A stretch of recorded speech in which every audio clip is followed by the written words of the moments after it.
What's going on, my beautiful people? It's the kid L Rock coming at you one more time from the Boogie Down Bronx. And today I want to ask you guys a question. Do you think it's still a good idea or relevant to get an Iron 1200 Sportster, or better yet said, any type of Sportster with the EVO engine in 2022?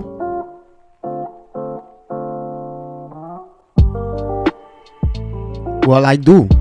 And the reason why I think so is because if you want a motorcycle that has been tested throughout time, that arguably has the most original Harley-Davidson sound, that will take you from point A to B with no issues, a motorcycle that has more modification parts than any other bike, and you want to save some money because sometimes when you buy a used Sportster, it comes already with the stage 1 modification, which is air intake, exhaust, and tune, then the EVO Sportster is still relevant and is a good choice.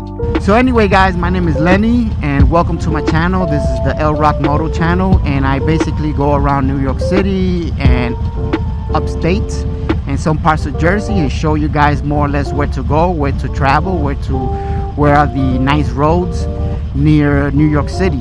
And pretty much my channel is gonna probably go in the direction on how to fix your Sportster, you know, any little small issue, not too complicated. Most likely I'm gonna, you know, do little quick fixes, you know, easy fixes, nothing too crazy, nothing too complicated, you know, just simple stuff. So anyway, back to, is it a good idea to get a Sportster in 2022? Is it worth getting a Sportster in 2022? I say yeah. Just picture yourself in a big bagger. You can still ride around in the city, you know, you can do all the same, but it's just too much. It's just too much of a big bike to be riding in the city. And from what I notice, every time I'm around my friends who have big bikes, they hate being, you know, on these local streets. Oh, sorry guy, please, thank you. And I don't blame them. Meanwhile, with this little old bike, I can pretty much zip around, go through small corners and places where big bikes can't fit. And I can also go touring on it.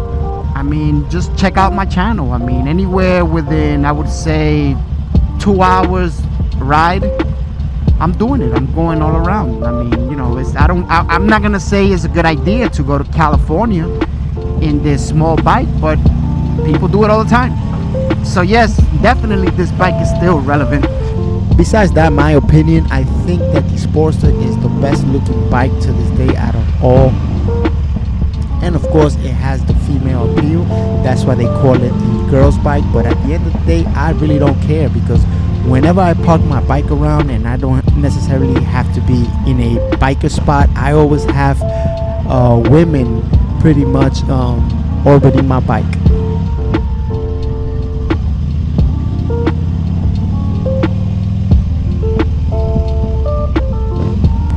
This bike is, again, definitely worth getting it because of its price, because its accessibility to parts,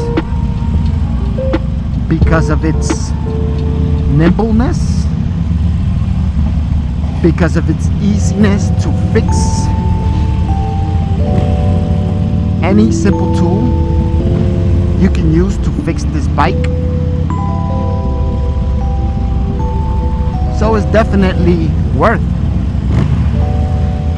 getting a Sportster in 2022.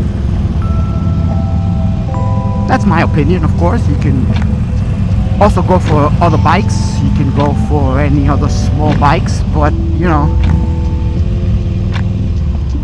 I don't think it's gonna have the longevity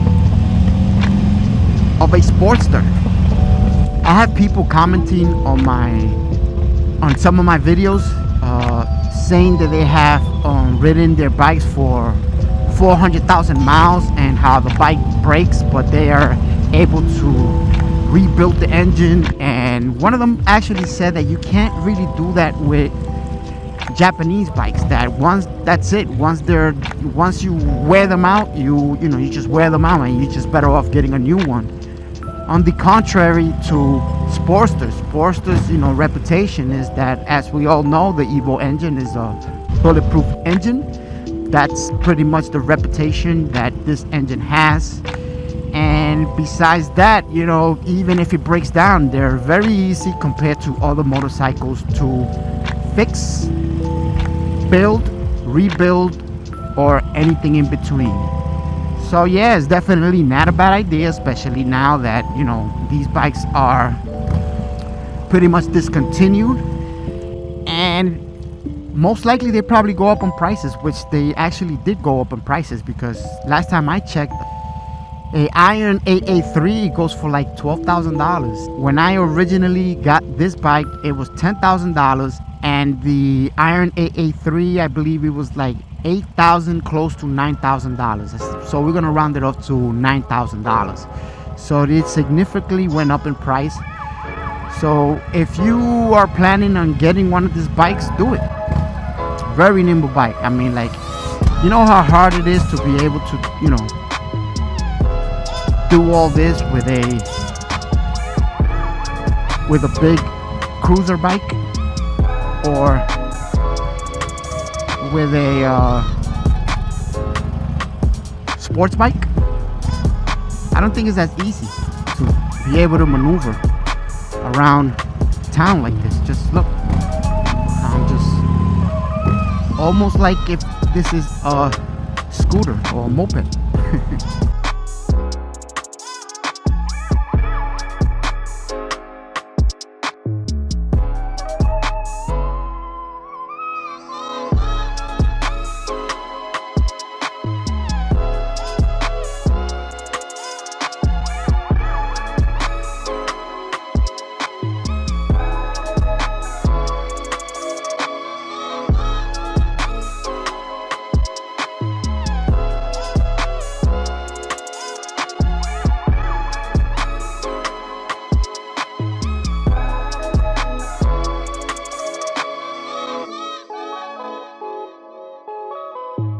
I just kind of remembered that I've never shown Yankee Stadium, so I'm gonna go show you Yankee Stadium.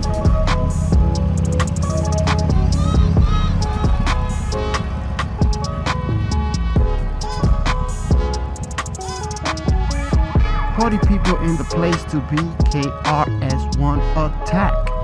Okay, you know what I'm gonna do? I'm gonna keep going straight instead of turning, and then somewhere, somehow, I'm gonna try to make a turn so I can really show you Yankee Stadium from another angle.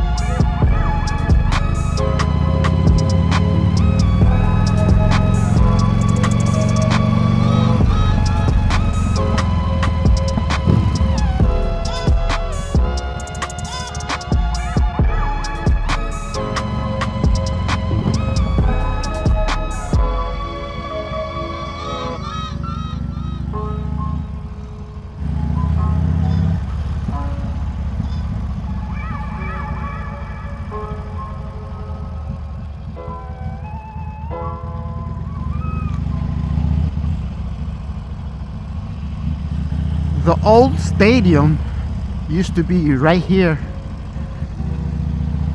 to my right.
what I do for you guys? I do a lot for you guys. You guys should appreciate me. Anyway, guys, thank you one more time for joining the L Rock Show. And like I always say, may God bless you and all your loved ones. Later.